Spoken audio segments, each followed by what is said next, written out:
Today we will go over sheet arrays in Excel.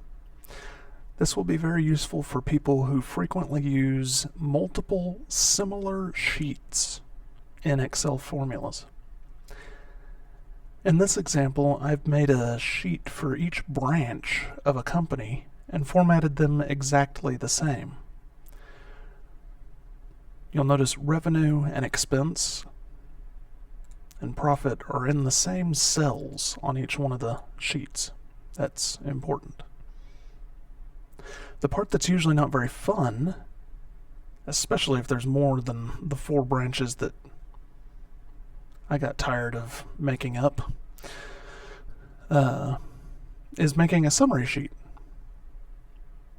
The typical formula would look like equals branch 1 B2 plus branch 2 B2 plus branch 3 B2 plus branch 4 B2. Think if you had 20 or 30, 50 different branches. That would be very tiresome. So what is the solution?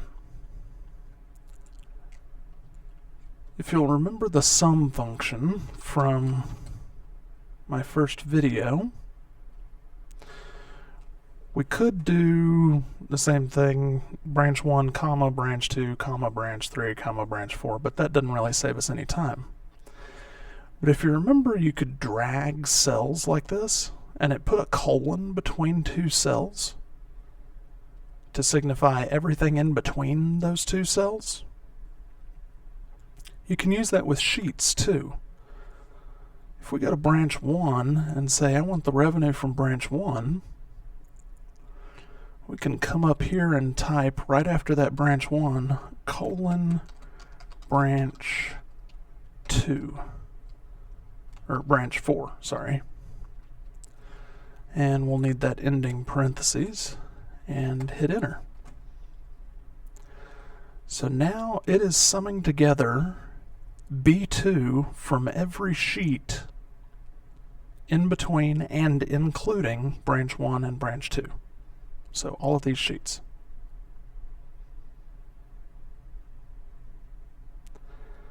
That's a little nicer than using plus and comma over and over and over again. But it gets even better. I'm going to do the same thing, but take a little shortcut. If you don't have any other sheets besides the ones you want to add together and your summary page, like I have here, you can say equals sum, and then we'll go pick one of the cells, close parentheses, and replace the name of that sheet. Don't get rid of the apostrophes on either side, but replace the name of that sheet with an asterisk. Asterisk is a wild card. It means everything, and the sheet automatically assumes it can't include itself. So everything but not itself would be all of these sheets except for summary. When you hit enter, it types in the formula for you. It's pretty nice. Also, this does not require the sum function. You can do the same kind of array like that with average, count, min, max. Like, let's take max for example. You could say, what's the maximum revenue at any branch? That's the maximum revenue at any one of these branches. Just happens to be branch 2. Or maybe this is an average. It's an average of all these revenues. It works with any formula that will accept a normal range, like being able to highlight something like that in the formula.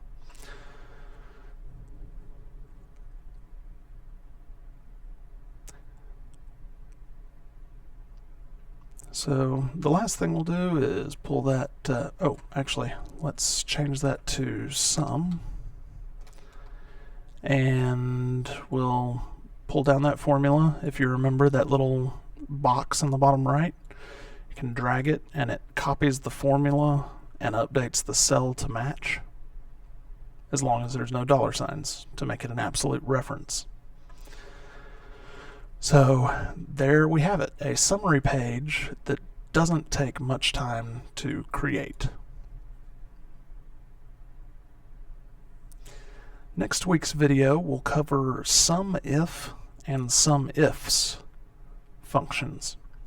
If you've ever wanted to add together a subset of a list in Excel, like say you have a list of products and their prices or quantities, something like that, and you want to add together all the lines that say Apple in a certain cell or a certain column, that is what SUMIFS and SUMIF will be useful for.